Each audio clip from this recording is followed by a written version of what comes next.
if the opportunity came, I'm like, yeah, I'm taking a chunk out of it. I want a piece of that blade. This is the last chance I'm going to get at designing a Hypershock for a toy, so it had to be perfect. They knew that they couldn't really go weapon to weapon, so they went weapon to side of weapon. We hit the jackpot in Vegas.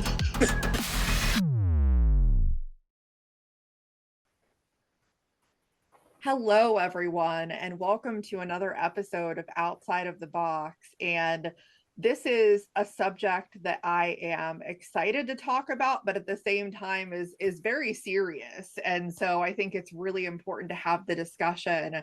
And I have with me one of my favorite guests, James Cooper from Quantum, to talk about, his perspective on safety and, kind of what that should look like. So welcome to the show.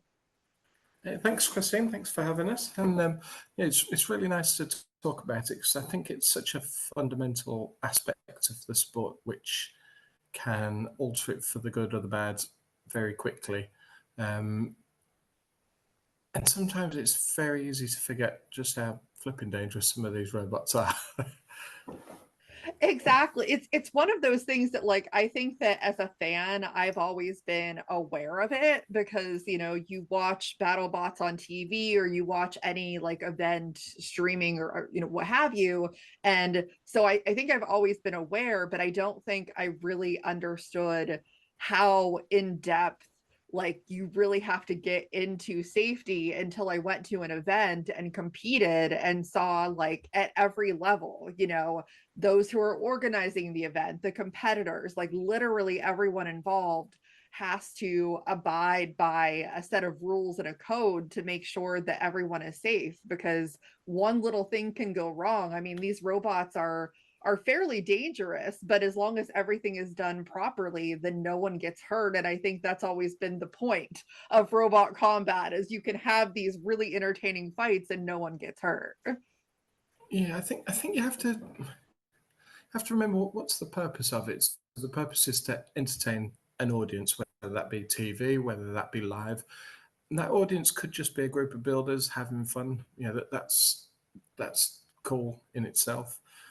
But there's an assumption, as with all sports, that when you go to participate in an event, that it's suitable, that it's a good idea to be there, and this is the right place to be operating your robot, or it's the right place to go and watch robots fighting.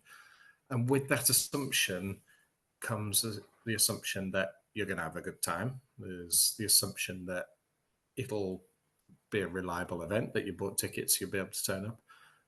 And there's also a subconscious assumption that safety isn't really a thing. Like, it's dealt with. If there are safety concerns, it's dealt with by the event organizer.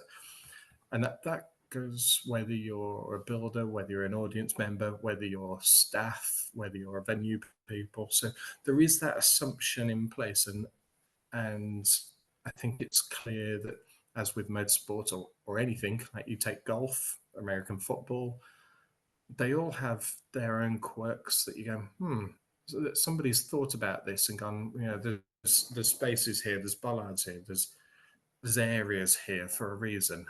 And that's exactly the same with robot combat. Yeah, for sure. One thing before we get into, some of the questions of specific things within safety that we, want to ideally look at or, have concerns for, I'm just curious, as somebody who's never been to the UK and actually like seen an event there or anything, are there any differences? Because I mean, you've obviously competed in the US with BattleBots, and you've also competed in organized events in the UK. Are there any differences in safety between the two, or is it pretty universal with what precautions are taken? I think traditionally there were quite different rules, whether that's from pressure restrictions to weapon restrictions to even, like, the most obvious one, links versus switches. There's always just been switches in America. That's the way people did it. And in the UK, it was always links. And there was good reason behind that. You know, when we came to do the rules for Robot Wars, that was something that we looked at. And as a person that has to go in the arena after a battle and risk assess the robots and deal with them to make them safe whilst cameras are around, whilst audience around, it was a no-brainer to say you have to have links. Yeah. But as time's gone on, rules have started to converge. Weights are very similar now around the world, which is something that we take for granted now, but wasn't always the case. You know, our robots were always a good chunk lighter than the American ones in different classes, and that was just because pounds versus kilos, hydraulic pressures, pneumatic pressures, they're all starting to harmonize a little bit. But each event has its own kind of rule set. It would be unwise for somebody to start a new TV show or a new event and say, right, I'm going to copy and paste Robot Wars, or I'm going to copy and paste BattleBots, because there's specific those rules have developed over a long period of time using the technical skills of BattleBots and technical skills of Robot Wars to create the safe environment that those events can deal with them. So we were quite happy to have X pressure hydraulics because we're pretty comfortable with how hydraulics work, how they operate, and we're good at risk assessing. In particular, battle damage, you need to be a good risk assessor of that. So one thing where there is a big difference is accumulators in hydraulics. So in Robot Wars, that was a banned thing. BattleBots, it's not. You know, BattleBots have probably done their own risk assessment on it. They're happy with it. For us at Robot Wars, we were very uncomfortable with those. You imagine taking a tombstone-sized bar to a hydraulic system that you can't depressurize and has a very high-pressure nitrogen accumulator in it, and you go, how do you know that this thing's safe? At least with pneumatic robots, you can dump the pressure, whereas with an accumulator, you can't do that.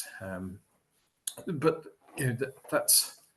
I come back to the point that the event organizers should risk assess the robots and the way that they handle their event to go, how do we safely run robots with this type of equipment in them? So from America versus UK, there is a lot of similarities now. You look at BattleBots versus Robot Wars, there are a lot of similarities in there now. Yeah, and I could see where different events would have to have, you know, a different mindset of how they're going to do something, because not every event's the same, you know, not every arena's the same. Like there's all kinds of things that you have to think about. Now, kind of getting into some of the more specific things, and we'll talk a little bit about from both like all the perspectives, you know, as an event organizer. I think some of the more, you know, concerning things that you would want to make sure of are mainly arena based. You know, obviously things like arena breaches, like lipo fires. I mean, those are pretty serious things that could, you know, hurt people if it doesn't get taken care of. I'm just curious what that should look like in terms of, you know, both preventing and, like, in the crazy case that it happens, what do you do? Yeah, it's a really good question. I would say anybody who wanted to start their own event, do not look at other people's rules and assume that they are golden. That is definitely not the case. So what people should do to begin with is go, so what are we trying to do here? So if we go through it together, we want to put on a robots event. Why do we have an arena? Like, what's the purpose of it, Christine? To contain the robots. So okay, cool. So we're acknowledging that we need to kind of keep some action within an enclosed area because there's some kind of danger. So what kind of danger are we talking? What's reasonably foreseeable? So I'm not talking about like a 18-wheeler comes through the door of the venue and knocks the arena over, and now the robots can escape and kill everybody. We just want to look at what's reasonably foreseeable. So what's reasonable to expect from a robot fight? I mean, to me, the obvious thing would be potentially flinging debris or things like that with these kinetic weapons. You know, that's a real possibility. Yeah. So there's overall, we've got very high energy weapons, very high energy, high speed debris. So let's try and quantify some of this stuff. Because what we want to do is make sure that we create an environment that is safe for a specific thing that we're saying is okay to come in here. Now, we've kind of got some of the work done for us in that for BattleBots and Robot Wars, we didn't have the information about what the robot is we're going to turn up with. So there were assumptions made, and we're happy that we designed the arena that we got out of Robot Wars.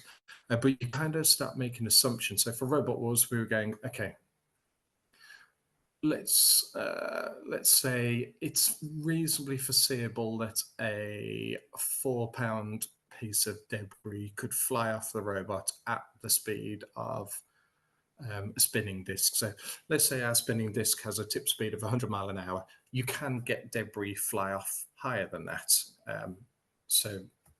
To say that our speed limit is 100 mile an hour wouldn't be very accurate. It's reasonable to think that debris would come off faster. But what's reasonable from an energy speed as a problem? So that's probably a worst case scenario, realistically, is a spinner at full speed and Tuth comes off the disc, because you've got at full speed, all that energy is in that lump of metal and it comes off. When it hits a robot, you dissipate the energy, so you don't get it directly, all the energy going into that debris. A lot of the energy was used up in perhaps removing that item from the robot, and then it gets accelerated off. So for me, it was always like a spinner blade or a spinner Tuth, like a heavy one coming off at full speed, would be a reasonable, pretty bad scenario at this point. So then you start to go, well, what can contain this? So when we built our first featherweight arena, we looked at the rules that were around for different class arenas that could take things, and we looked at them and go, that doesn't sound like it would stop a fat lot to us. So we said we were looking at featherweights. We made our own 500-gram slug. We thought that was a reasonable weight for a Tuth to come off a weapon at full speed. And we made a CO2 gun and started firing that into different materials. The first one actually was stainless steel meshing for whiskey lorries. So a special material that stops people slicing curtain-sided lorries open to get whiskey out of them. And the bullet went through that like sideways. It didn't even slow it down. And we tried all these different materials, and polycarbonate, it bounced off. And that's how we came to the solution of polycarbonate. Seems like a pretty good deal here. Moving on to Robot Wars, we knew that we wanted to use polycarbonate because it was very good at absorbing, and you can see through it, which is important for lighting and TV shows and audiences. So then you start going, okay, well, that's not the only thing that can happen to polycarbonate. So what else can happen? So debris can get thrown into it, but what else can get thrown into it? Like a whole robot. Now, that's quite a different scenario. It sounds like the same thing, but on the first scenario, we're talking about very high energy. And on the second scenario, we're talking about very high momentum. And they require very different methods for containing them. So the first one, you need a specific thickness of polycarbonate to absorb the energy out of these high-speed impacts. But on the high momentum, you get ripples. You imagine dropping a pebble into a pond, you get that ripple through the surface of the water. So you get the same in polycarbonate with high momentum impacts in there, like relatively slow speed but high momentum. So all that energy actually gets put into the frame of the arena now. So you think that the polycarbonate takes all the energy, but it doesn't. The polycarbonate transfers it through to the frame. And to test this, we made a tombstone robot. We thought that's a pretty bad robot to throw into a screen.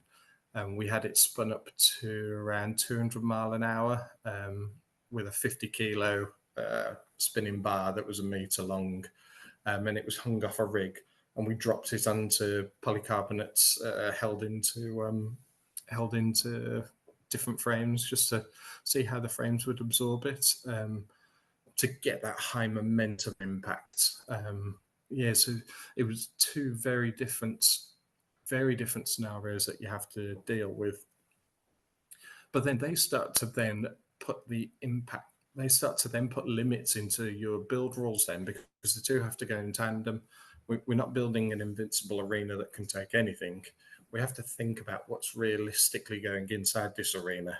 And when we get to a point where we go, well, we're just going to keep running away if we allow teams to build whatever they want within a rule set. So now we're looking at for our first scenario was tip speed. So we're looking at high energy and high speed. And speed's the problem with polycarbonate. If we go above a certain speed, we did some projectile testing with it. Above a certain speed, it's like a switch, and the projectile just goes straight through without slowing down. I think we had 5% reduction in velocity of our projectiles coming out the back of the polycarbonate. And we put 2 layers of polycarbonate in, went straight through that, like again, losing 5-10% of its speed. But then when we kept it down below a certain speed threshold, it just bounced straight off. It wasn't even close to going through. So there's polycarbonate's very good for absorption, but it's very, very bad for high speed stuff. And that's where you need to go, okay, well, now we need to stick. If we want to use polycarbonate, we need to put in a rule that means that you can't go above a certain speed, because we'll have things melting through the polycarbonate. And we sounds bad, but you're not a million miles off that with the high speed spinners. So now you're starting to kind of think of this structure. We've got this frame that can take the momentum impacts. We've got the polycarbonate that can take the energy of projectiles. And we're starting to put limits on the robots that will allow in this arena. So now we're starting to, you can see that this is becoming an environment now where these scenarios that we're talking about, robots getting flipped into the screens and debris coming off at pretty high speeds, we're starting to cover these up. And you keep going through that to go, okay, well, that's fine, but now we need to put a door in it, because you need to be able to put robots in and out. So now we've got to do all this same stuff on the door now. So the biggest thing is going to be the momentum impacts, throwing robots into those doors. So you can do it by making really strong doors. You could do it by saying, well, it's not reasonable for a robot to hit the door if that door's 2 meters away. And we had a combination of these things for Robot Wars. We had like a big trench that went around the arena, so you were most likely going to go down the trench, in which case you would never be able to impact polycarbonate. And it was like a 2 meter gap, this trench was as well. So even if you did somehow land on the catwalk, you'd still have to travel to go and hit it. So you wouldn't, we're starting to reduce the possibilities of these things happening. And once you've built your arena and you've figured out what you feel is reasonably safe to put in it, you can then, and you need to test your theories as well. You don't just go, okay, well, that's what somebody else uses, so that makes it okay. Arena design is more than just polycarbonate. You can then start thinking about the other things, so events, build rules, pit safety, all these things. But then we're talking about arena breaches. So far we've talked about what's reasonably foreseeable. So it's reasonably foreseeable that debris is going to fly off, that robots going to bounce around, that all this stuff's going to happen. But then something might happen that you didn't foresee, and these things do happen, but it's really important that once you have seen it, that you deal with it. We've only ever had one incident at one of our events. So on our featherweight arena, we have like these big safe doors. So you turn the safe and there's like these locks that go into the arena door. It is theatrical, but it locks all the doors as well. Spinner completely took out the lock mechanism. It was all still locked, but it took it out and bent the frame. So it sort of bent the door into the frame. So we tried to crowbar it open, we tried to lever it open, and we couldn't get the door open, and we assumed that it was safe. And we had an impact on the door that did actually make it loose. And you go, shit, we didn't think that this would happen. Like, people tried to kick the door open and tried to crowbar it open. You couldn't budge it. We thought that it was safe, and it turned out that it wasn't. So once you realize that it's not, you then have to do something about it pretty quick. You can't say, oh, well, we'll just do this next fight and then we'll deal with it. We now know that that's not good enough. So we just stopped the fights and we drilled and just bolted the door shut to deal with it. And so it's important to remember that once you built your arena, that's not the end of the game. Then things will come up and you got to go, okay, right, now we know this, now that we've foreseen this, we need to do something about it. Yeah, for sure. And I mean, the thing with the arenas too is that, obviously they're not cheap, or otherwise a lot of people would probably have an arena. Yeah. And I think that's where the importance of so many people like getting involved and like volunteering and contributing and things like that are really critical.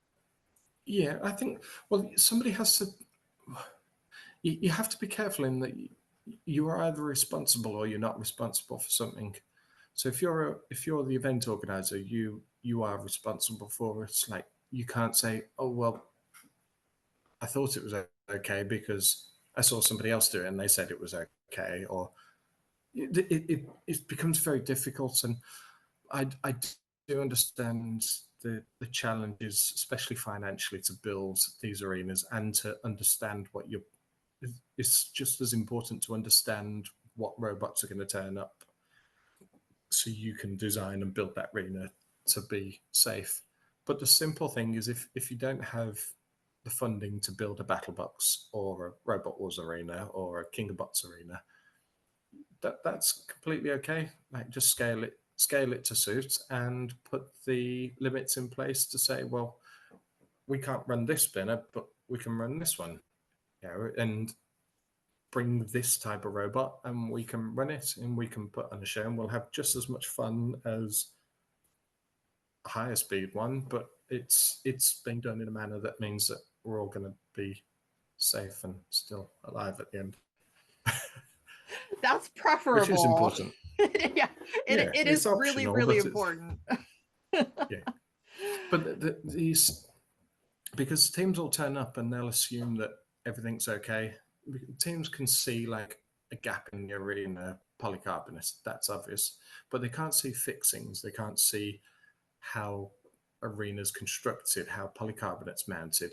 They're assuming that that's good, and so it's the responsibility of whoever's putting on the event to go, we're using this arena and we're allowing these robots to be able to fight in it. And ultimately the buck lies with the event organizer as they're responsible. Yeah, for sure. Now we definitely touched on the arena as far as that piece of it. Now, I would say arena breaches are fairly uncommon. Most events that I've gone to, there's really no issue as far as that is concerned. But I would say lipo fires are a bit more common. They can happen in the arena. They can happen in the pits. I myself have been in the pits for a fairly serious lipo fire, and it's a big deal. And, you have to have the resources in place to contain that as well. So I'm just curious, from your perspective, what's ideal for that? What should that look like? Yeah, I think it's. Personally, I like to sleep at night, so I think it's really important to have a proactive approach rather than a reactive one. So the aim is always not to have that lipo fire in the first place, and if you're going to have one, let it be in the arena where it can be contained and dealt with in a more timely manner. So what's what's really important is to not let the dominoes fall. So you generally find that these incidents occur, it's not like an isolated thing. For this thing to have happened, an arena breach, for a lipo fire in the pits, there generally has to have been more than one thing go wrong, and it's the dominoes are starting to fall, and then something serious happens. So that lipo fire that you talked about, what was the cause of that, and we can see how we could have done something. To be honest, I'm trying to remember exactly what it was. I think it was like something to do with the like a wire not being connected the way that it should, or something like that. But just it was unintentional, obviously. Yeah.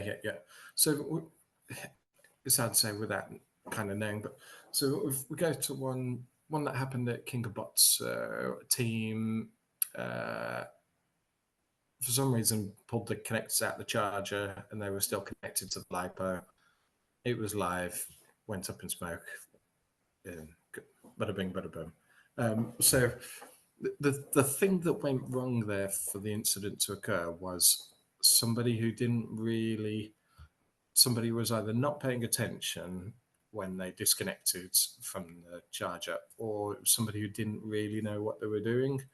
So maybe they'd watched other teams, it was their first time having a go, didn't really want to kind of ask questions and just assume that they take the plugs out and didn't realize that if they short and spark and weld together, it's going to go up. So if you're dealing with something like that, how can we get that? How can we reduce that occurrence happening? So, well, firstly, some of it's down to the equipment that you bring to the event. Some of the cheap things I've seen, like banana plugs, where they're pretty floppy, or like poked in bits of wires. Well, like that's so easy to fall out and short, and that can cause a lipo fire. So this where the technical inspections come in. Like BattleBots will inspect your chargers, make sure that they're actually decent. Have you got lipo bags? We do this at Robot Wars. You're looking at the quality of the batteries, you're looking at the connectors. Are there any loose strands on there? Are they in a lipo sack? Is that a suitable one? Have they got a decent charger that's supposed to be for that? So you can start to like close off some of the things that can knock the dominoes over. Now, once they're in the event, you're reliant on people being competent and doing things the right way. So one way that BattleBots deals with this is having a separate tent where at least all the batteries are in the same place. You're not in and around people. If somebody makes a mistake, we all make mistakes. We're all tired. We get stressed at these events. So the way that they've tried to reduce that happening in front of lots of people and around teammates and stuff is to remove that scenario from that area and put it in a separate tent. Now, not everybody has the luxury of that, but perhaps they could all go in the same corner of the venue. Take the lipos away from the pit benches, which could be anywhere in the room, and put them in a corner, perhaps next to a door or a pot of sand, so you can quickly, if there is an incident, you can quickly deal with it. So that would be the way of going about things like that, is going, how do we stop these dominoes from falling? Understanding what actually causes. Lipos never go on fire on their own. None that I've seen. So it's about looking at how do we stop them going on fire in the first place. And once we've done as much as we can about that, then what do we do about them once they do catch on fire? And how can we deal with that?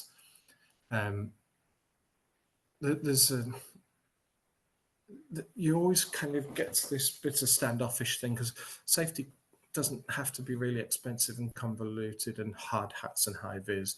It can be a lot of it's just common sense. And fortunately, a lot of the teams that are involved in the sport have a lot of common sense. They know the robots inside and out. So that fortunately deals with a lot of it. But then if you want to grow the sport, that means getting new people in. That means getting people who have perhaps doing it for the first time. That's why we put these simple things in place. It's not a lot of effort to put like a charging set of tables in the corner of the venue that are probably close to the fire exit. It's kind of, we're not asking for everybody to wear hard hats and high vis when they're charging or do a handstand. It's just trying to put things in place that aren't difficult for people and don't bring in new risks and challenges, but just help people with that. Yeah, for sure. Now looking at it from, towards more of the whole like everybody's responsibility perspective, a lot of the safety responsibility does fall on the competitors as well, but it's like a joint effort between the event organizer and the competitors. The event organizer to put the rules in place and say, these are the safety checks that you're going to have to go through and you're going to have to pass in order to be able to compete. And the competitors to not try and like pull a fast one and go over tip speed or add something to their robot that is unsafe that they haven't mentioned anything about. Now the vast majority of builders I don't think would try and do anything like that, but I think usually more you would see somebody like you mentioned, somebody that's newer that maybe doesn't understand this is a thing that I have to do in order to be safe. Even like weapon locks are extremely important, so I kind of want to talk about that aspect of it too. Yeah, the good thing with the good and the bad thing about fighting robots rules is they're stagnant, and if you read them, they're purely safety rules. If you look at them, there's no real performance rules in fighting robots, which is kind of a shame. But there's no rules in there to level playing fields. There's no rules in there to create a certain visual or anything like that. If you read through all the rules for robot combat, they are all about safety, and there's a reason why all of those rules have been written in there. So when we wrote the Robot Wars rules, we started to add a few performance rules in at the end, but all of them were written.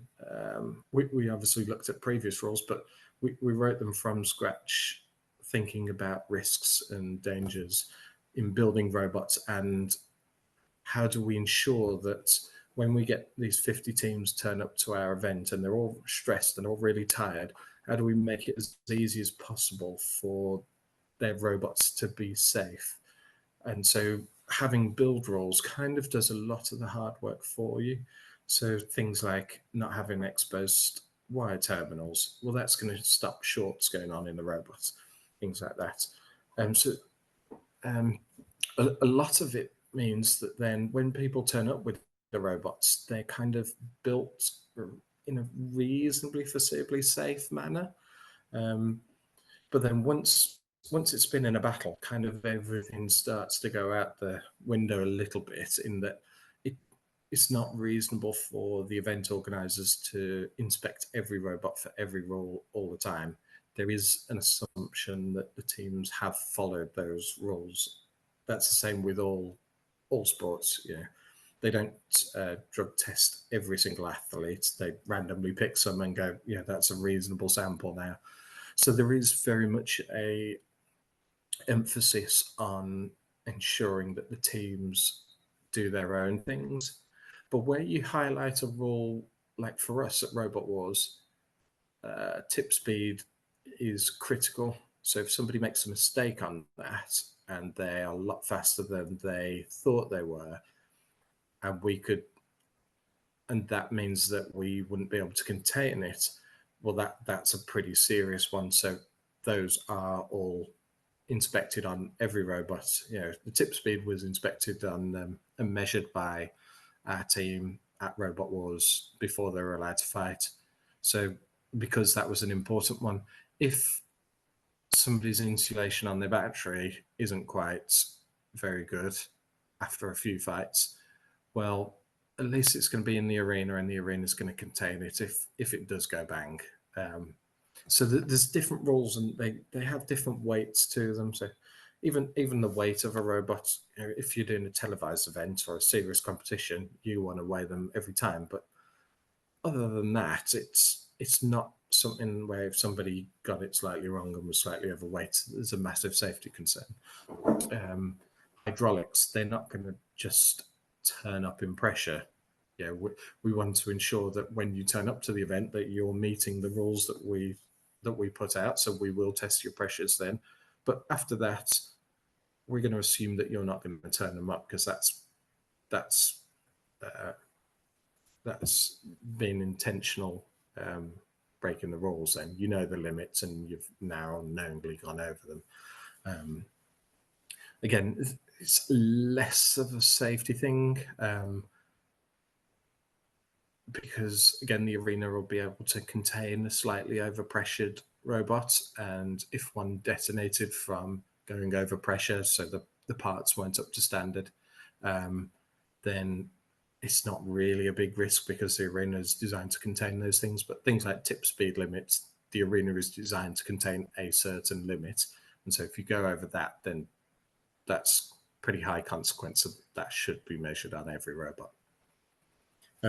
But when it comes to safety, obviously, it costs a lot of money to have scrutineering and everybody watching over every single move everybody makes. So there is a reliance on people looking after themselves, and that includes working practices in the pits, making sure that you're wearing PPE and things like that, making sure that you are charging batteries in the proper areas with the proper equipment, so that you don't go, oh, I'm in a rush now, so I'm just going to quickly charge them whilst they're in the robot.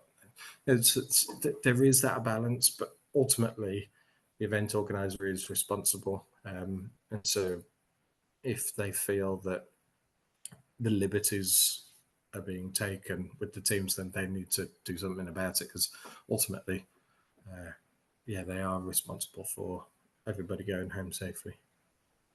Right, for sure. And that, I mean, that includes everybody. That's participants, people who just show up to watch the event. It's really important for everybody to be safe. And I think some people think that some of these rules are just arbitrary, like, making sure that you wear closed-toed shoes and stuff like that. And it's really not. Like, all of these rules are in place for a reason, because, it's probably a bad reason as well. Yeah. It's probably that somebody had their toe chopped off, and then they're going, oh crap, we need to put a rule in for that, because we don't want that to happen again. A lot of rules, unfortunately, come about because of accidents. You want to try and foresee them, but nobody can foresee all eventualities, and they need to be reasonably foreseeable as well. As I say, like, you don't need to put rules in place just in case car drives through the building. Like, it's not reasonably foreseeable, so let's not worry about that one so much. But when it's reasonably foreseeable, so a spinner going too fast, then that needs to be dealt with. As I say, things like having open-toed shoes, it's pretty common practice that, and I'm sure so many people will have had their toes chopped off or broken from dropping things on them, that's why those kind of rules are in place. Yeah, it's something that, like, people probably wonder, but you make a good point. I mean, more than likely, that's probably why that rule is in place, and why a lot of rules are in place, unfortunately. But yeah, I mean, I think that from the events that I've been to, like, the vast majority of events are great. And I mean, like, citing NHRL as an example, as I go there pretty frequently, they have lots of various things in place. I mean, because of the fact that I think they're a little bit unique in that many events don't allow fire in their robots. And so I think they have additional protections in place because of the fact that they know there's probably going to be battery fires if they have robots that use fire as a weapon frequently. Like, these are all things that you have to think about when you're doing these types of events. I think it's really important to have proactive people as well. So when we changed all the polycarbonates for the roof of our arena because it was just getting a little bit old. There was nothing wrong with it, but it was getting a bit scratched and looked a bit tatty. So we bought all new. I think it was 6mm polycarbonate at the time, and that year we started to see some serious impacts on the roof. So the vertical spinners have always caused the biggest impacts on the roof where debris has hit it.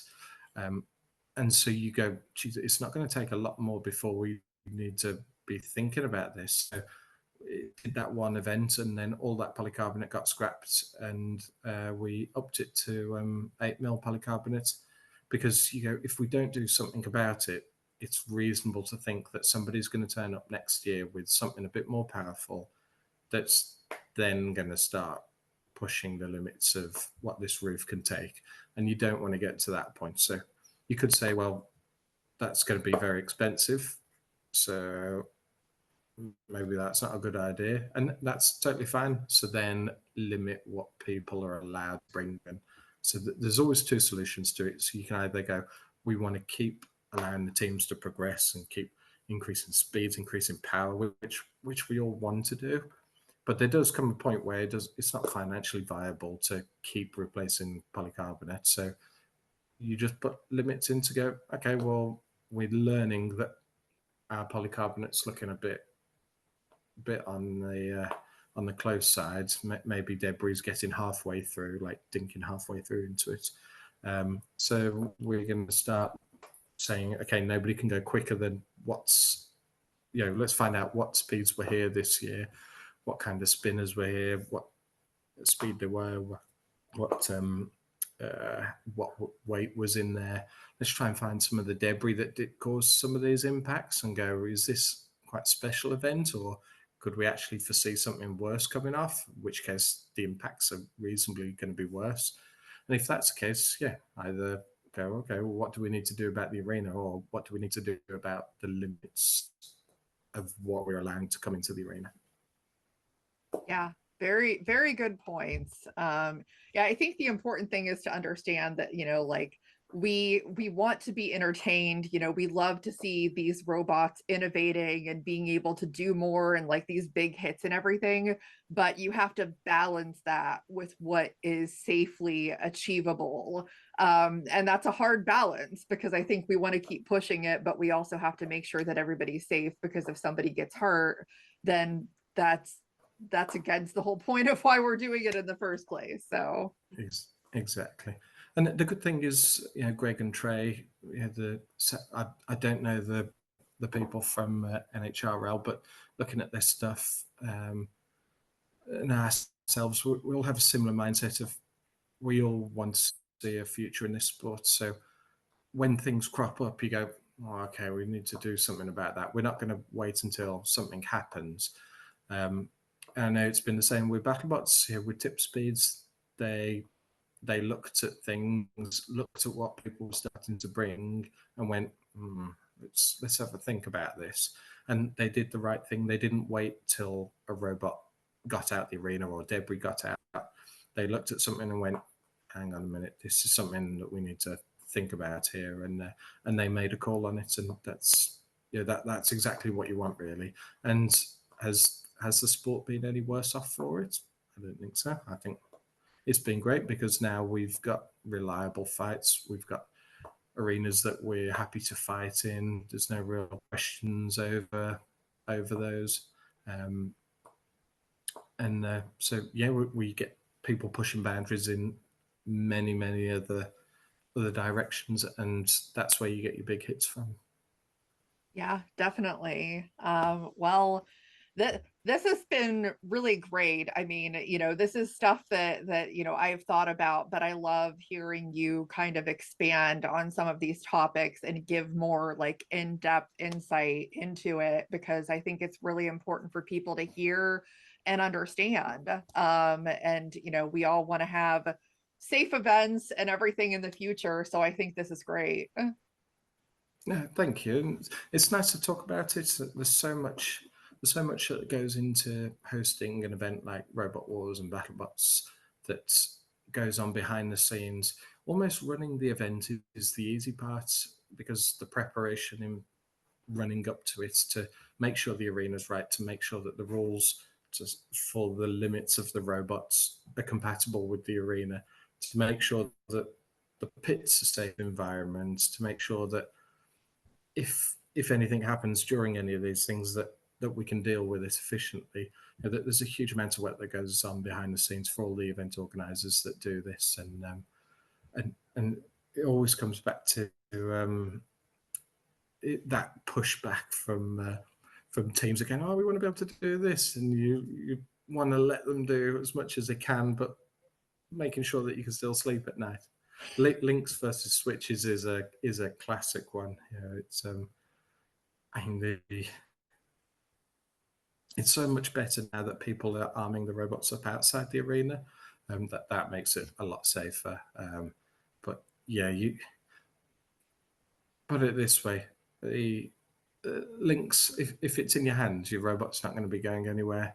Whereas a switch, by the time your robot's been in with Tombstone, like half the time you can't get to that switch anymore. Like if somebody's tombstoned it, then you've got to start taking panels off, and you go, yeah, that's a whole separate debate. Yes, what I feel like there's a future episode in that discussion alone. So we might have to do that, but Yeah.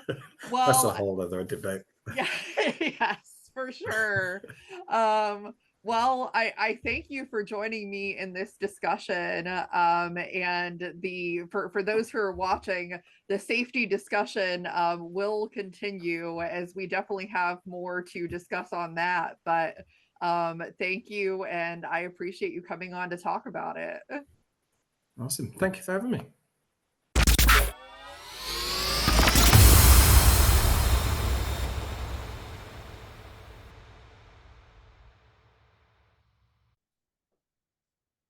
And we're back for the second half of this very important episode on safety. And now I have with me Brad Hanstad from Triton and Kyle Kuffrey, who has been on my show a couple of times, maker of Synthwave, like both really phenomenal builders in their space. So I'm excited to have a discussion about safety, because I think that it's such an important topic for people to hear about, just to like understand what that looks like, what measures we have in place, and how being safe actually helps grow the community, because everybody feels good about what they're doing. So welcome to the show. Thanks for having me. Yeah. Yes, thank you. Absolutely. Well, for the first thing that I want to get into, and I was talking a little bit with Kyle about it, just because it was something recent that came out that I saw, and I think it's worth discussing, is there's legislation supposedly that's being discussed in Massachusetts.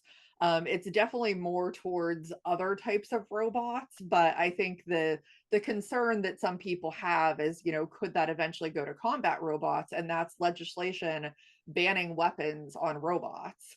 And I think this is a good reason to talk about why safety is important, because when we're having events and we're demonstrating that the sport is safe and that we have the measures in place to ensure that people don't get hurt, then outsiders can look at that and say, okay, yeah, like it is safe, and they're feeling good that, nothing's going to happen. So I think it's interesting, definitely don't think that legislation is talking about combat robotics today, but if there are, things happening at incidents that might seem like there could be a concern, it does give me a little bit of pause to think, could they eventually consider combat robotics as something to regulate?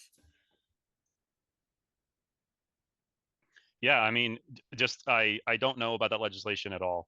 But when you say weapons on robots, that in my head, it's like the first thing I start reeling through my head is experience with working with BattleBots is that and in my years of 20 years of building robots, is that what is a weapon? The definition of weapon is the key thing. A lot of people will say, oh, my robot has, like, for instance, events that allow fire, they have a flamethrower.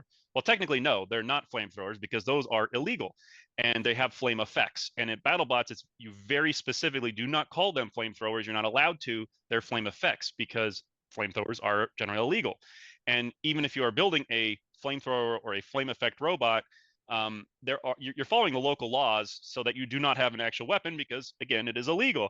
And at the event, same thing. So you're skating around it, and really it just depends on your local area what is a weapon. And when it starts coming to combat robots, there are plenty of weapons in the house and in the wood shop that are essentially what we're doing anyway. Yeah, Kyle, Yeah, there's your thoughts on that? I think that Brad kind of hit it on the head there.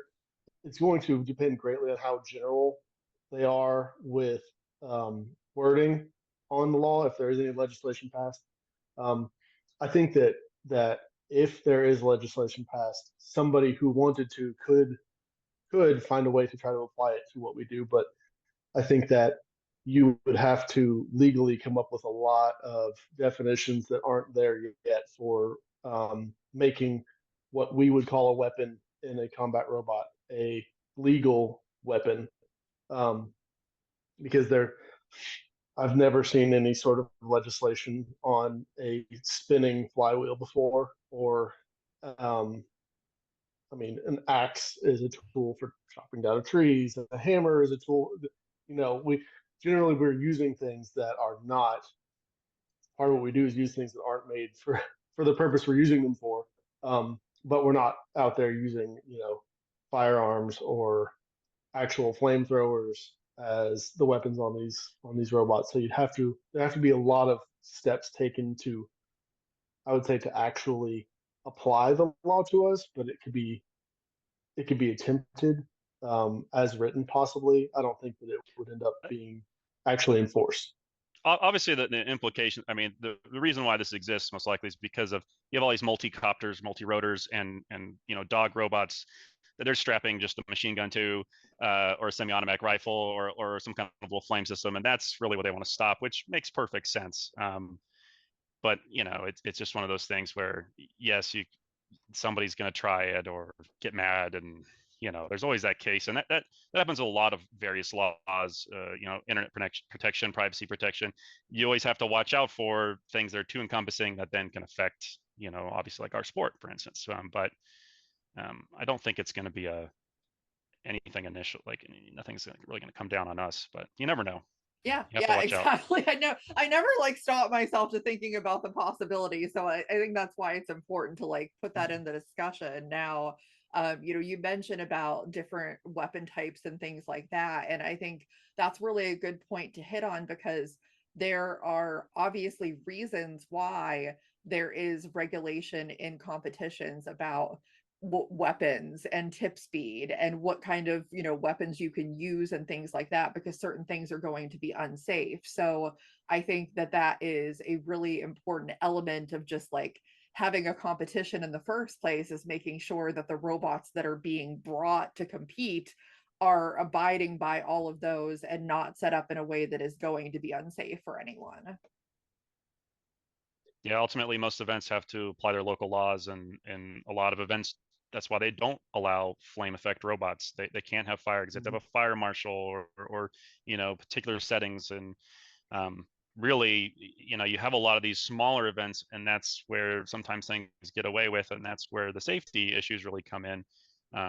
But as people continue, as events get bigger and larger, they're getting better about making sure that they have insurance and that they're covering themselves. And there's all these potentials, and so it's like we as a community are slowly building better and better systems to not only for our own individual events that we might be part of, but then to give out to other people and to make sure that people are aware of this. So if they try to have their own event, they have all these tools in their back pocket, sharing information about how to get event insurance in the first place for a combat robot event. Like, those are very important things that are part of the whole safety talk. Yeah, I think that it's really a kind of like everything is in our sport right now. As we grow it, it's kind of a building the bridge as we walk across it, where people are figuring out, okay, what's the next thing that's going to be dangerous? What's the next thing that we allow right now that somebody's going to come up with that we haven't seen yet that's going to be dangerous? I'm trying to see those things coming as part of it. And then I'm not going to be specific, but when you have events that have problems where there's repeat issues with safety. I do think that that's something that will have to come down to the builders. The organizers would be best, but as a community, we have to decide like what we're going to stand with and attend, and how we're going to set up events. And generally, that's not a problem. I think that most people, like you said, Brad, most people are moving in the direction of we need to have event insurance. We need to make sure we have all the safety standards met. Hey, there's this whole slew of resources online with these great event organizers who've been doing this for 20 years that we can tap into and say, hey, what do I need? What do I need to do? So I think that we're moving in a better direction every day with events being safer, keeping pace with how much more dangerous the robots are getting. But yeah, I think we're moving in the right direction for that. Yeah, that was actually an interesting thing that I talked about earlier in the episode with James from Quantum, is that, you know, the point of the robot landscape changing in terms of what, the weapons and how bots are built, and that, you have to kind of evolve the safety standards with that to accommodate for any changes to the robots, because these aren't the same bots that they were 10, 20 years ago. You have to make sure that everything is kept in the frame of mind for what we are dealing with today. And even with the smaller bots, I mean, I frequently go to NHRL, and the level that these bots are at, like these 3-pounders, these 12-pounders, and the damage that they can do is insane. And you still have to make sure that you have the safety standards in place to deal with that. Well, I mean, you have 30-pounders that weigh up like 60 pounds. There's like 60-pound things in there, basically. 58-pound things that spin giant chunks of metal. Especially as a team that has Big Cookie, which is just a giant weapon. Like, I know how dangerous that can be. Depth charge, same thing. But I think it's like you said, it's always going to be an evolution. It comes down to there's robot safety side things, there's arena safety side things, events safety side things, and it's always going to be improvements. I'm now here in Texas, and Texas Combat Robots just had an event, and they just improved their arena by adding ventilation, and that's a big thing that a lot of people don't necessarily have. I mean, 10 years ago, none of us had sand buckets or some kind of fire retardant material in a bucket to put lipos, put a robot. We just had a trash can, and we just throw it in with the rest of the trash, it's like, or throw it outside. And so it's always going to be something where, as the robots improve, we're kind of hit a plateau to some degree of brushless motors, lipos, but that there's going to be another big surge. Every time there's new technology that comes out, the robots get a little stronger. We have to make decisions on, we're starting to do tip speed limits in a lot of arenas now, even on the smaller scale. And those things have to happen, but then arenas have to get bigger and stronger, and then that gets more expensive, and it's harder to run an event. And you just, no matter what, if you have an event out there, or if you want to start an event, you can't be perfect right away, and you always have to improve. That's the key, is just slowly work on improving. And this goes, all countries, because there's a lot of other countries, as we probably have all experienced, seeing videos of other countries where there's very sketchy things. And even in some of those cases, they improve, generally speaking. You will see, okay, now they have a roof to their arena. And, they do generally, if they do well, they try to improve, and they want to improve. But it's just, there has to be a skill floor, and that's hopefully somewhat easy to reach. And if you can't hit that, you have to, the robots then have to get nerfed or something. You have to have some set of guidelines, and that's what we generally do have. But it's always going to need improvement, and that's just the case with any event anywhere. Even BattleBots continually improving their arena, continually improving their systems, as they do every show. Absolutely. Heck, I've only been hosting events for, I guess, 3 years now, and I've already retired one arena, and have one that isn't being used until we put a thicker roof on it. The improvement in robot performance, even just over the past 5 years, I feel like has been ridiculous at this size, at the lower weight classes. I'm sure it's even more at the higher weight classes. But I think that continuous improvement is going to be necessary. I mean, it's a field where every builder is their entire goal is to constantly be more dangerous, and so we have to beat that match or beat that speed of improvement, and I think it's doable. I think that some of the people like Spark are doing a good job of getting some good guidelines out there. Um, I know that you mentioned ventilation. Jason, who I do a lot of work with here in Tennessee at Backwoods, has the external ventilation system. They have like an internal, like the kind of ventilation you use for like welder ventilation, or if there's not access to external ventilation. Um, so it's always an improvement. I mean, I don't think there's been a 6-month period that we haven't looked at. Do we need to increase the wall thickness? Do we need to put a second floating wall? Do we need to increase the kick plate height? What have you? I think that's it. Just like taking safety seriously, because when we run into things like full wall breaches,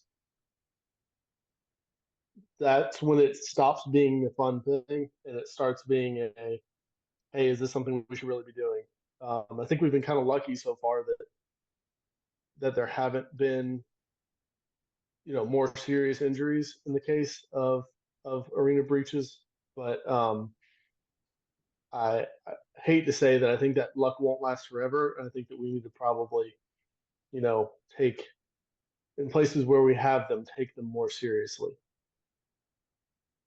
Yeah, for sure. One thing I'm curious to get your opinions on, because I mean, I'm pretty new to building, and so I don't know that I'd be able to answer this question for myself, but do you think that there's ever a kind of tipping point where the robots become so improved and so dangerous, whether it be weapons or what have you, that you can't possibly build an arena? Like, the cost of trying to build something to contain it properly is too high and outweighs the additional entertainment value that you get from the improvements on the robots? Or do you think that there's a way to continue to maintain that balance? I personally think that you absolutely can contain. The cost is hard, right? Like any particular event, will they be able to afford it? But ultimately, you're controlling the robots by their weight, and then if you need to, based off of cost of affordability of the arena, whatever, you can control tip speeds and other limitations to prevent them from being more dangerous than your arena. NHL does this in, for instance, their fire side of things, right? They will do an actual test of their arena to see how much fuel can explode at the start of a fight. If you have full fuel, what's going to happen? And they know, okay, this is the limitation of fuel you can have in play. And that's what, it's really hard to do that as a smaller event, but you can take that data and base it off of your scenario. Motors and batteries can get more powerful and you can reach higher speeds. But then if you have the know-how of understanding tip speed and weight limits, you can get around it. And ultimately, if the robots get big and you're talking about battle bots and they start getting crazy, you can dig a hole in the ground. You can do it through FPV, cameras and technology getting so much faster and better. You can always put it in the ground. It's fine. That's a point that I've been really interested in, is when is somebody going to do that? Like, put it in the steel box. Put it in the steel box, then have cameras, and then that's it. And you don't see it live, but you put side-by-side screens on the wall, have it on Jumbotron. I mean, you could have had the battle box with just steel walls, except for one, to look in to see what's going on, and it would have been way cheaper. Mm-hmm. Yeah, So I think that, Christine, on that question, I think that the answer is, like, luckily, because of the kind of people that are involved in the sport, because it is a bunch of incredibly intelligent people that are literally engineers by trade. I think that we have lucked out in that we can probably actually keep up with the danger level. I think it's just on the point of cost. I think that cost and entertainment value, we're at a good point right now that we maybe hadn't been maybe like between the two battle bots, the initial Comedy Central era and the new era of interest. I think that we have enough interest now that's just so much growth in the sport in the past, 5 or 10 years. I think we have the interest. I think there's the ability to. I think we have the people who can figure out what we need when we need it. I think it's just kind of getting everybody on the same page for like, hey, we really got to make sure we're doing this. Yeah, and that can be hard, to be fair. Again, each these little events that just don't have the funding. They just want to have fun. They want to build their little robots, and the problem generally isn't necessarily them or the robots that are in that area, but it's like, okay, a really good contender is going to bring their like top rated robot and go compete there, and that's when it gets a little scary, because then you have robots that are top tier power and they're not ready for it, and that's usually when I see the potential issue is. And so that's up to that builder too to kind of understand, they're pushing the limits of that arena, and events have to catch up. But again, it's hard. It's extremely expensive to put on events. It's a lot. It's really time consuming. A lot of volunteers to run it smoothly requires a lot of people. And you really can't build a robot when you're doing that, as in my experience. And so then you kind of lose some of the fun to it, so you have to really be passionate about it to run these events. And just like as a shout out to every EO, everyone that volunteers and helps run events, getting judges, all those people are so important. I just want to thank everyone for being able to do that and making all these events possible all over the place. Despite the fact that we do need to try to continually improve and make it better, but I want the builders to know that it's really important to thank those people and make sure that you're part of it as well. Like, you're helping as much as you can. You shouldn't be upset if there's a speed limit. You shouldn't be upset at judges' decisions, as much as you can. What I mean? Like, there are obviously edge cases, but like it's difficult, and without the proper funding sometimes.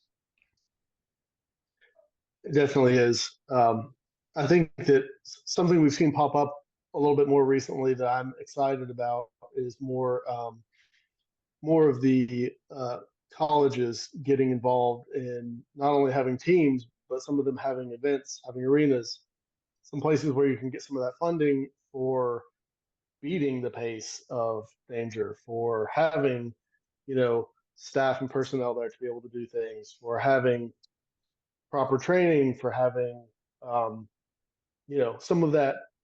You're taking some of that weight from the standalone, just a guy somewhere being an event organizer, and saying, okay, well, here's a group of people who kind of have experience with organizing events and sporting events, and then here's some funding behind that. And I know that NHRL did some great stuff last year, and they've I think it was the last 2 years, with funding, with helping out these smaller events and getting people going.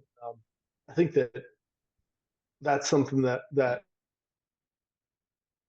and just the involvement. I don't know how, like you mentioned, Brad, the builders being cool with the stuff that happens at the events, but I think that there's maybe a connection we can make there with, hey guys, if you want to do this stuff, reach out to your local EO, see what you can do to help, see if that means like, hey man, you need an additional set of hands for this event. I'll skip this one to help you out, or hey, I've got some extra steel in here if you want to make new kick plates. I've got some polycarb. Involvement is a big part of this community, and I think it's going to have to stay that way in order for it to keep on growing at this pace. Yeah, and like you mentioned, Kyle, the schools getting involved is really important.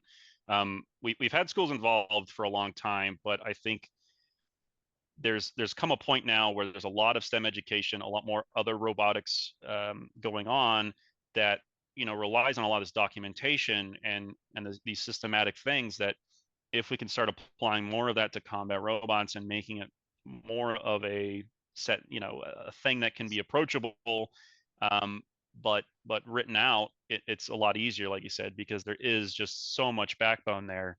that we really could use. BattleBots is, and combat robotics in general, has always been on the cusp of being something huge. It's just always a couple of steps, you know.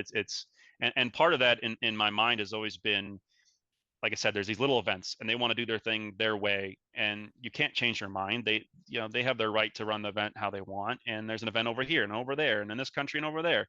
And it's, we try as much as we can to unify and come together.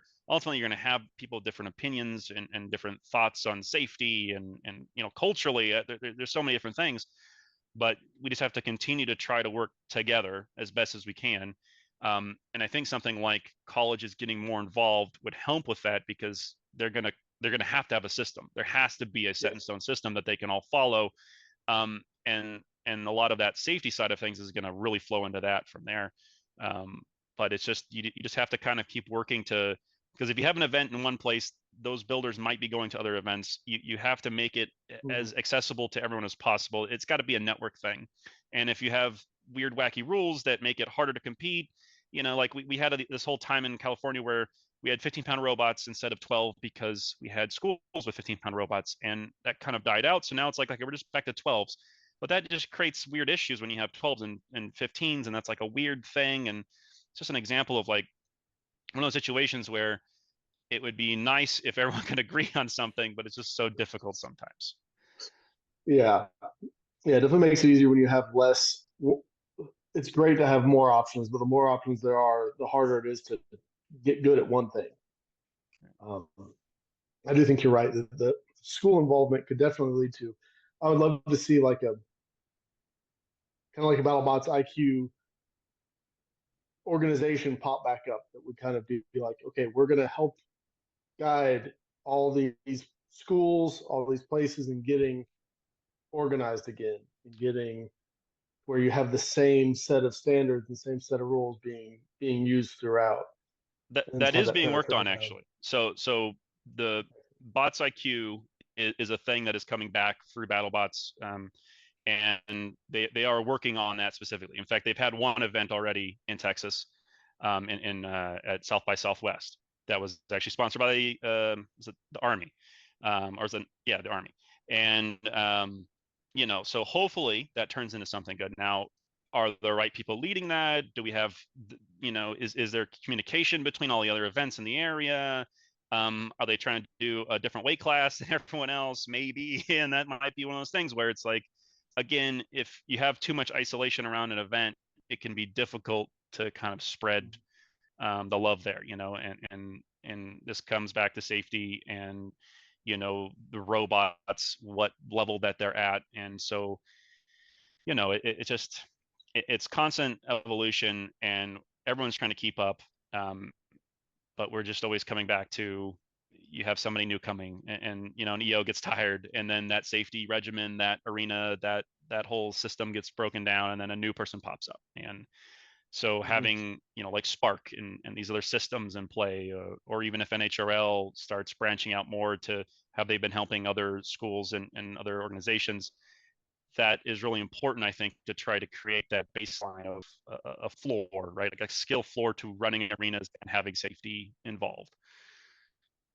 Yeah, 100%. Now we've kind of touched on it a little bit, but I think it's worth talking about because I know even here, like in Indiana, myself and a few others really want to get some events going locally, so that we don't have to travel. What are the most important things in your mind that somebody that's, a new EO trying to start a new event that should be into, consideration from a safety perspective to make sure that, that's all in place for the event? That's a long list.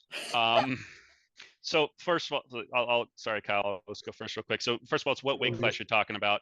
You're probably doing plastic ant weights. That's the best route to go. So that's going to kind of set your arena tone, what you need for an arena. There's a lot of things in place in terms of like sand bucket for lipos. Do you even allow lipos? That's a whole other conversation. Generally, you would. You need sand bucket. You need a fire extinguisher. Is it ABC? Is it CO2? Those are important to understand. You're smothering flames. You're not putting chemical on thing. There's lots of little things, and I think Spark does have a system, like at least a general guideline for this as well. Using Spark rules is a great way to start, but you need a rule set. You need your safety in place, like general arena safety in place. You need an arena that's capable of handling these robots. There's a lot of communities that talk about this and like what is the minimum thickness for polycarb in these different cases. And there's arena designs out there for really basic, travelable, easy to set up. Plastic gametes are a great place to start because they are very less dangerous, right? They're using plastic. The plastic flies around. It's a lot easier. Um, where you're running this event at, you're going to need some kind of event insurance, or it's through, if it's with a company, that company's building insurance. Those are very important things to consider. Make sure you're protecting yourself and others. Make sure there's those plans in place. That also, because you're running plastic gametes, you can't have fire anyways. That eliminates the whole fire marshal issue and all that. But look at your local laws. You have to go to your local laws, your local city, understand what you need if you're running this type of an event. And it's very difficult to explain this to people. So going to other EOs in your area and how they explain it to their insurance companies, their cities, because it can be difficult. I had this experience in the makerspace world where explaining like running a machine shop like a gym, you have to kind of formulate it as a comparison so that these people have never heard of combat robots can understand it when you're dealing with those kind of setup issues. But yeah, I mean, you think about parking and water and all these other event-based things. I would generally start very small, try and tie it in with a company that has a building and has general insurance for the building. Public space is great, and like I said, start with one weight class, experiment, figure it out, and work your way up to more robots, more larger. Maybe have like a small, like cut it off at 8 robots and just do a fun thing with friends. And you have to build upon it. Starting absolutely from scratch is very difficult, and you really have to just kind of work your way up and communicating with the community around you. First of all, reaching out before you even start an event. Reach out to the people around you, see if there's already an event, because a lot of people have done that too, where they start an event, they didn't look at anything anywhere, and they didn't realize that, oh, there's another event, like 3 events in your area that already have arenas, that already are doing things, and they could have helped you not have an arena without a ceiling. It's like that happens sometimes. I've experienced that, and so it's like people want to just do it, and that's cool, and that's awesome that people have energy, but there are very important things to consider because these are dangerous. Even the plastic gametes, even the non-kinetic robots, they can pinch fingers, they can run into you. The lipos are dangerous, toxic fumes and fire. So there's just so many things. But getting started, I think, requires trying to reach out to community first. Absolutely.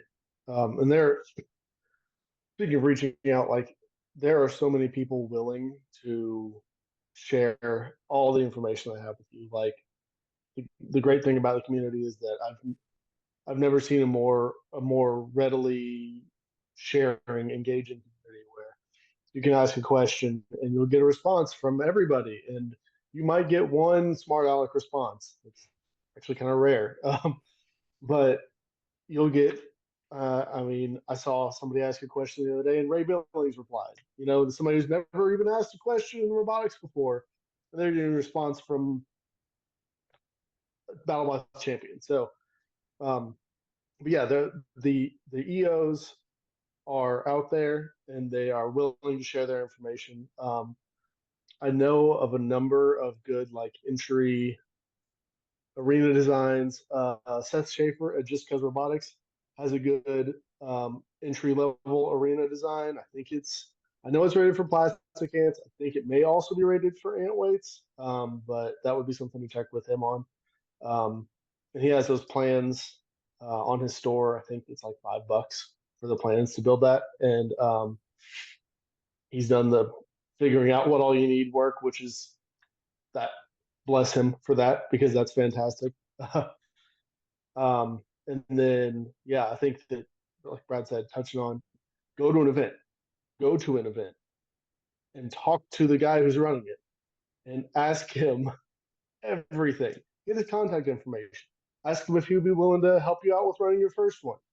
Like when I started out, Jason Rogers came down. He's been to, I think, every one of my events. He had run them before. He learned from somebody who ran them in the area before he did. He came. He helped me run the first one. He's been there for all of them since then. And then Brad also touched on the fact that you're going to have people coming in who, like, if you're running your little first event, you're going to have 2 or 3 guys who are coming in who are like veterans and may be hitting harder than your arena can handle.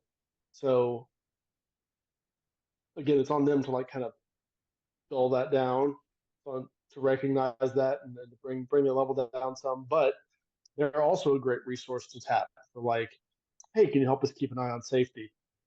Hey, can you make sure that everybody's going through the proper test box procedures when they open the test box? Make sure they're closing it up before they power on their remote. There's a lot of good information out there for as many people as there are. There's a lot of these guys that have done it. They've done it 10, 20 times in an event. They've helped out with, getting bots outside when they catch on fire. They've helped out with making sure that weapon locks are in place before a robot is pulled from the arena. There are a million things to touch on. I think your best answer is to go to an event, talk to an EO there, learn from him. I can almost guarantee you're not going to go up to an EO and ask for help, and they're going to say, no, I'm not interested in doing that. And if they do, then just call me. That's fine. Yeah. And maybe afterwards, they're probably like, I'm too busy, don't talk to me. But they will be willing to afterwards for sure, like talk you through like what they're doing and just watch. Like it's so good to go to an event. Even if you're a competitor, you don't know how to build a robot, how to do it safely. Same thing. If you want to be safe on the robot side, go to an event. If you want to be safe on running an event, doing the arena stuff, go to an event. Go to an event is the absolute best thing. If it's a little far away, do it, because it's just going to make your life so much better and so much safer in the future. Yes. For sure. Absolutely. Yeah. And one other thing that I wanted to make sure that I touched on is, and I mean, we have a little bit, again, but the importance of competitors, kind of abiding by the safety guidelines in order to make the overall event safer. Because I mean, I know something that we see every once in a while is even somebody at home running their robot in an unsafe way and like posting a video of like, here, I'm running my robot, and it's like in an unsafe way, and then everybody kind of comments on that video and is like, what are you doing? And I think, in some of those cases, people that may not know, like, don't understand why, like, not to do that. Or even at events, like why there's test boxes and, things like that, because you shouldn't just be in the pits somewhere and just running your robot across the floor of the pits, like I really wanted to touch on like that piece of it and why it's so important for competitors to understand why these things are in place and why it's so important not to deviate from those kind of standards. I mean, really, like, this makes me think of, as I run events, or I'm doing partial of running an event, I'm doing a job an event, I worked at BattleBots, you're gonna notice who is new. And it's important to know who is new as well, because you're gonna need to not necessarily treat them differently, but make sure that they understand the correct things. You really do have to look at people that are coming in new and just be a little more watchful of them. Guide them a little more, and doing it in a non-condescending way, obviously, but like you have to make sure that they're being guided a bit. And at BattleBots, you have a veteran come in, you still have to go through all the same safety checks, same safety procedures, inspect your electrical, do the tests in the box, do tip speed limits. You have to do that for everyone. But when you have a new person, you're gonna be a little more strict. You're gonna be a little bit more watchful, and you're going to have to kind of walk them through, like normally you would do this. Give them more examples of like how you can fix this problem. A lot of people come without safety locks. A lot of people come without safety covers. And that's one of those things where you might have to take more time to be like, okay, here, I can help you on, like, here's how an easy way to do this that is acceptable. Here's what you should do in the future that is way better. But like, you do end up treating the newer people a little differently, and you have to kind of watch out for that and make sure you're guiding them. And that also helps if you are a competitor. If you're a competitor and you see somebody next to you that's very new, or somebody's very new, help them out. There's a thing in FIRST that is like, like gracious professionalism of going out of your way to go to another team and help them, right? Go touch another team, help them in some way, guide them. And so when you see somebody that is new at the competition, most combat robot people are actually very friendly. We're very competitive. There's some people that are super competitive in the box, but generally they will be very nice and help you out. You know, this is what 10 years ago now. I don't even know how long ago. This is at least 10 years ago, probably. I fought Tombstone or Last Rites at the time, and before the fight, our contactor, it wasn't working. It was fusing. He lends me a part to fight him. The first fight is fighting him, and he lends me a part to fix the robot and get it running. Right, and it's one of those things where people will do the same and should do the same for safety and for helping them and making sure that they're gonna have fun at the event so they come back, because we always need more new blood, and two, making sure that they're not going to injure themselves or injure you. Right, it's always a thing. Like if you're grinding in a pit, you have a particular grinding spot usually, and you're grinding metal. If they're hitting people with it, like go up to them and stop them and let them know. If they're not wearing ear protection, eye protection, like sometimes you have to be the bad guy and let them know that, hey, and you got to look out for each other, because if it's just one person being the bad person, it doesn't look good. But if everyone is consistent on these things, everyone's like, hey, you're surely wearing safety glasses, like that helps.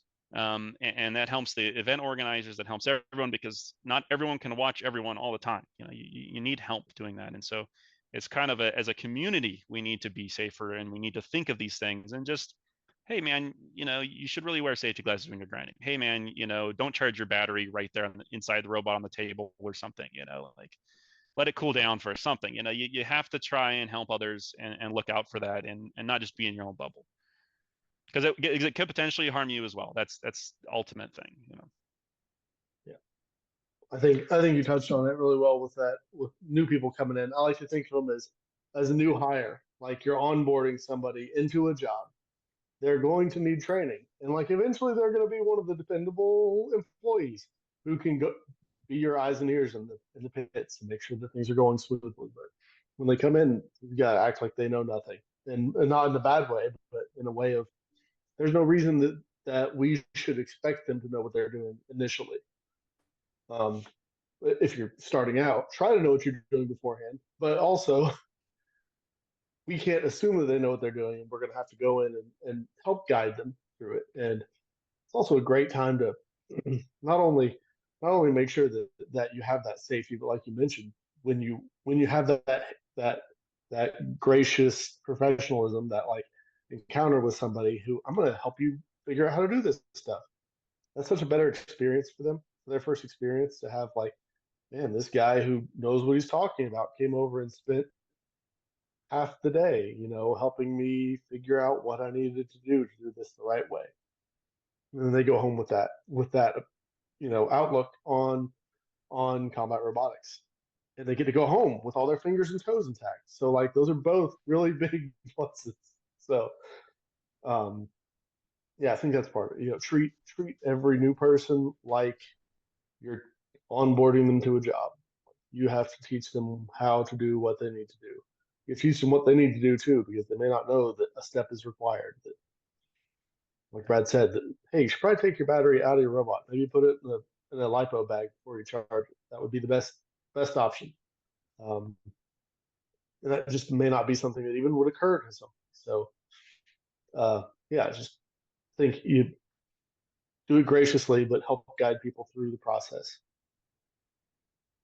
And if you are new, don't be afraid to be new. I mean, honestly, I wish I could be new sometimes, because then maybe Calvin Eba would explain 4-in-1 speed controllers and programming them very explicitly to me, instead of having to like poke them like, hey, how do I do this? Like, what part is it? Like, oh, you know that. It's like, it's like some new stuff. So sometimes don't be afraid to be new, because you're going to learn so much from people around you. They're going to be more willing to really get down with you and like teach you things that you wouldn't know otherwise. And it's a great community, and you just have to insert yourself and be willing to learn, and as always, be safe. Yeah, and absolutely, like you said, the if somebody's watching this and they're looking to get into robotics, everybody, no matter how big time they are in the robotics world, everybody's always learning something new from their neighbor, like all the time. All of the the BattleBots builders, their chats. I guarantee they're in their chats talking to each other, asking, "Hey, how do I do this thing? Hey, I noticed you did that one thing that was awesome, and I'd like to learn how to do that. How do I do that?" That's everybody. You're always learning this sport, so do not be afraid to come up and ask, "Hey, what do I need to do, or how do I do this?" I guarantee nobody's going to look at you and say, "Oh, you're an idiot for not knowing that." Absolutely not. That's not this community. Yeah, and that's one of the things that I think I really love the most. I mean, I can, use my own experience with bringing my first build, that I will say it literally took an army of builders to make sure that my bot was ready to go and safe. Including, by the way, Claw Viper builder Kevin Bolcheski. Without him, I wouldn't have been able to run the robot that day. And so I think it's really important thing for new competitors to understand, like, it it would have been easy for everybody to say, sorry, podcast girl, you just got to get better and you're not going to be able to run your robot. But nobody said that. So they did what they needed to do and helped me out, and I will be like forever grateful for the people that have done that. So yeah, the community is great, and I think such a big part of this, with building, but even the safety discussion in particular, is it takes the entire community working together towards the same goal that I think the overwhelming vast majority of us have, which is to run quality events, make sure they're safe, continue to grow the sport, get more people involved, and I think that's how you do it. That's it. Yep. Yeah. Well, I can't think of a better, kind of note to end on and sum it up. But I think it was such an important discussion to have. I think people really need to hear that and understand that, from people who are veterans to people who are newer. I think like I said, we all want the same thing. But I'm curious to see what happens from here, how the sport continues to evolve, and what we need to do to kind of evolve with it. So I thank you, Kyle and Brad, for joining me on the discussion. I think it was, a lot of great points brought up. And for everybody that's watching, please make sure that you continue to like, subscribe, follow, share, comment, all of those good things. Let me know what else you want to hear. And we'll see everybody next time on the show. Thank you so much for having me. Well, thank you.